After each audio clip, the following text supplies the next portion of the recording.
Sir ಇನ್ನೊಂದೇನು ಗೊತ್ತಾ, ಈ ರಾಜಕೀಯ ಹಿಂಬಾಲಕರು ಏನಿರ್ತಾರಲ್ಲ ಅವರಿಂದನೇ ಆಗಿರುವಂತ ಎಡವಟ್ಟುಗಳಿಲ್ಲ.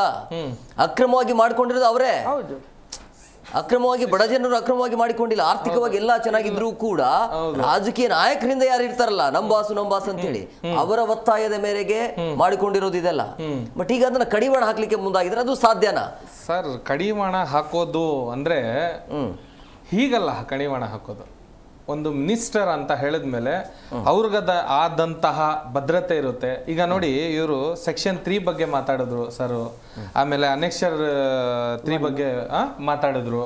ಇದೆಲ್ಲ ಇದೆಯಲ್ಲ, ಇದರಲ್ಲಿ ಸಬ್ ಕ್ಲಾಸ್ A, B, 2 ಎಲ್ಲ ಓದ್ಬೇಕಾಗುತ್ತೆ. ಬರೀ ನಾವು ಇಷ್ಟೇ ಓದ್ಕೊಂಡಿದೀವಿ ಇದರಲ್ಲೇ ನಾವು ಸರ್ಕಾರ ನಡೆಸಬೇಕು ಅಂತಾನೂ ಇಲ್ಲ. ಈ ಮಿನಿಸ್ಟ್ರಿ ಲೆವೆಲ್ ಅಲ್ಲಿ ಒಂದು ನಾಯಕ್ ಸಿನಿಮಾನಲ್ಲಿ ತೋರಿಸ್ತಾರೆ. ಏನಂತ ಹೇಳಿದ್ರೆ, ರೆವಿನ್ಯೂ ಡಿಪಾರ್ಟ್ಮೆಂಟ್ ಅಲ್ಲಿ ಟ್ಯಾಕ್ಸ್ ಕಟ್ಟಿದ್ರೆ ನಮ್ಗೆ ಎಷ್ಟು ಬರುತ್ತೆ ಅಂದ್ರೆ ಅವರು ಕೇಳ್ತಾರೆ, CM ಆದವರು, ನಿನಗೆ ಎಷ್ಟು ಬರುತ್ತೆ, ಅದರಿಂದ ಸರ್ಕಾರಕ್ಕೆ ಎಷ್ಟು ಬರುತ್ತೆ ಅನ್ನೋ ರೀತಿಲಿ. ಅರ್ಥ ಆಯ್ತಾ ನಿಮ್ಗೆ? ಇದು ಸಿನಿಮಾಗಳಲ್ಲಿ ಸುಮ್ಮನೆ ತೋರ್ಸಲ್ಲ ಯಾರು. ಇದರಿಂದ ನಾವು ಅರ್ಥ ಮಾಡ್ಕೋಬೇಕಾಗುತ್ತೆ. ಯಾಕೆ ಅಂತ ಹೇಳಿದ್ರೆ, ಒಬ್ಬ ಬಡ ಕುಟುಂಬದಲ್ಲಿ 3,000 ರೂಪಾಯಿ ಕೊಟ್ರೆ ನಿಮ್ಗೆ ರೇಷನ್ ಕಾರ್ಡ್ ಸಿಗುತ್ತೆ ಸರ್. ನನ್ನ ಜೊತೆ ಬನ್ನಿ, ನಾನು ಮಾಡಿಸ್ಕೊಡ್ತೀನಿ ನಿಮ್ಗೆ. 3,000 ರೂಪಾಯಿ ಕೊಟ್ರೆ 3,000 ರೂಪಾಯಿಗಿಂತ ಚೀಪ್ ಬಿದ್ದೋಯ್ತಾ ನಮ್ಮ ಸರ್ಕಾರ? ಸಿಸ್ಟಮ್ ಯಾಕೆ ಸರಿ ಇಲ್ಲ ಹೇಳಿ? ಈಗ ಅಮೆರಿಕನ್ ಸಿಸ್ಟಮ್ ಯಾಕಿಲ್ಲ ನಮ್ಮಲ್ಲಿ ಹೇಳಿ? ನಾವ್ ಎಲ್ಲಾರು ಕೂಡ ಭ್ರಷ್ಟರು. ನೀವು ಭ್ರಷ್ಟರು ಅನ್ನಂಗಿಲ್ಲ. ನಾವೆಲ್ಲರೂ ಭ್ರಷ್ಟರು. ನೀವು ತಿಂದಿದ್ದೀರಾ, ನಾವು ತಿಂದಿದ್ದೀವಿ, ನೀವು ಏನು ಹೇಳಕ್ ಹೋಗ್ಬೇಡಿ ಅನ್ನೋ ರೀತಿಲಿ ನಾವು ಮಾತಾಡ್ಬೇಕಾಗಿದೆ ಇವತ್ತು. ನೀವು ತಿಂದಿದ್ದೀರಾ, ಯಾರಿಗೂ ಹೇಳಕ್ ಹೋಗ್ಬೇಡಿ, ನಾನು ನೋಡಿದ್ದೀನಿ, ನಾನು ತಿಂತಾ ಇದ್ದೀನಿ, ನೀವು ಯಾರಿಗೂ ಹೇಳಕ್ ಹೋಗ್ಬೇಡಿ, ನೀವು ತಿನ್ಲಿ, ನಾವು ಹೇಳಲ್ಲ ಅನ್ನೋ ರೀತಿಲಿ ನಾವೆಲ್ಲರೂ ಒಂದಾಗಿ ಪ್ರೇಕ್ಷಕರಾಗಿ ಸುಮ್ಮನೆ ಹಮ್ ಸಬ್ ಏಕ್ ಹೈ ಅಂತ ಹೇಳ್ಬಿಟ್ಟು ಕಳ್ತನ ಮಾಡೋದಿದು. ಹಮ್ ಸಬ್ ಏಕ್ ಹೈ ಹೇಳಿದೀವಲ್ಲ. ಈಗ ಜನಗಣದಲ್ಲಿ ನಿಂತ್ಕೊಂಡ್ರೆ ನಾವ್ ಎಷ್ಟ್ ಕದಿದೀವಿ ಹೇಳ್ತೀವ? ಹೇಳಂಗಿಲ್ಲ. ಆ ತರ ಪರಿಸ್ಥಿತಿ ಆಗ್ಬಾರ್ದು. ಇಲ್ಲಿ ವಿಷಯ ಗಂಭೀರವಾಗಿದೆ. ಈಗ ಕ್ಯಾನ್ಸರ್ ಪೇಷಂಟ್ಗಳಲ್ಲಿ ಕಿಡ್ನಿ ಆಸ್ಪತ್ರೆಗೆ ಹೋಗಿ ನೋಡಿ. ಈ ಮಿನಿಸ್ಟ್ರುಗಳಿಗೆ ನಾನೇನು ಹೇಳೋದು ಗೊತ್ತಾ, ಫಸ್ಟ್ ಮಿನಿಸ್ಟ್ರು ಮಾಡೋಕ್ಕಿಂತ ಮುಂಚೆ ಇವ್ರಿಗೆಲ್ಲ ತಗೊಂಡೋಗಿ ತೋರಿಸ್ಬೇಕು. ಇವ್ರಿಗೆ ರೇಷನ್ ಅಂಗಡಿ ಹತ್ರ ಹೋಗಿ ಹೆಂಗ್ ಲೈನಲ್ಲಿ ನಿಂತ್ಕೋತಾರೆ.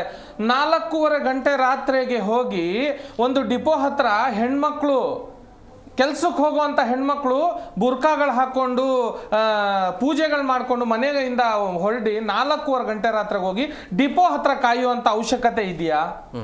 ನೀವ್ ಹೇಳಿ, ಅವಶ್ಯಕತೆ ಇದೆಯಾ? ಅವಶ್ಯಕತೆ ಇಲ್ಲ. ಇವತ್ತಿದೆ ಸರ್, ಆ ತರ ಪರಿಸ್ಥಿತಿ ಇದೆ. ಎಷ್ಟಂತ ರೇಡ್ ಮಾಡ್ತೀರಾ? ಈಗ ನಮ್ಮ ಪಕ್ಷದಿಂದ ಹೋಗಿ, ನಾವು ವಿರೋಧ ಪಕ್ಷದವರು ಹೋಗ್ಬಿಟ್ಟು ನಾವು ಡಿಪೋಗಳನ್ನ ಹೋಗಿ ಕಡಿವಾಣ ಹಾಕೋಕ್ ಹೋಗ್ತೀವಿ. ಎಷ್ಟು ಡಿಪೋ ಮಾಧ್ಯಮದಲ್ಲಿ ತೋರ್ಸಕ್ಕಾಗುತ್ತೆ? ಸಾಧ್ಯವಿಲ್ಲ ಸರ್. ಯಾಕಂದ್ರೆ ಯಾವಾಗ ಮಿನಿಸ್ಟ್ರು ಚೆನ್ನಾಗಿರ್ತಾರೋ, ಯಾವಾಗ ಮುಖ್ಯಮಂತ್ರಿ ಅನ್ನೋರು ಸಿಸ್ಟಮ್ ಇಂದ ಇರ್ತಾರೋ ಆವಾಗಲೇ ದೇಶವನ್ನು ನಡ್ಸಕ್ಕಾಗೋದು. ಪ್ರಾಮಾಣಿಕವಾಗಿ ಯಾವುದೇ ರೀತಿ ನಡ್ಸಕ್ಕಾಗಲ್ಲ. ಇವತ್ತು ನೀವು ಭ್ರಷ್ಟರ್ ಅಲ್ಲ, ನಾವು ಪ್ರಾಮಾಣಿಕವಾಗಿ ನಡೆಸ್ತೀನಿ ಅಂದ್ರೆ ನಿಮ್ಗೂ ಬಿಡಲ್ಲ. ನಿಮ್ಗೂ ದುಡ್ಡು ಕೊಡ್ತಾರೆ, ಬೇಕಾದ್ರೆ ನಿಮ್ಗೂ ಭ್ರಷ್ಟಾಚಾರ ಮಾಡೋ ಹಾಗೆ ಮಾಡ್ತಾರೆ.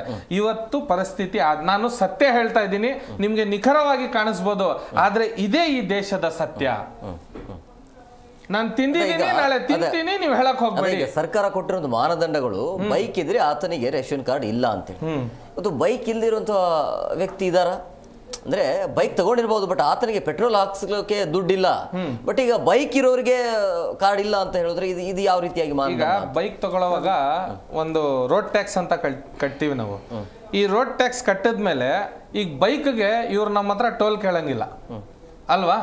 ಟೋಲ್ ಕೇಳಂಗಿಲ್ಲ ಅಂದಮೇಲೆ ಇವರು ಖಾಸಗಿ ಕಂಪ್ನಿಗಳಿಗೆ ಮಾರ್ಬಿಟ್ಟಿದ್ದಾರಲ್ಲ ನಮ್ಮ ರೋಡ್ಗಳು.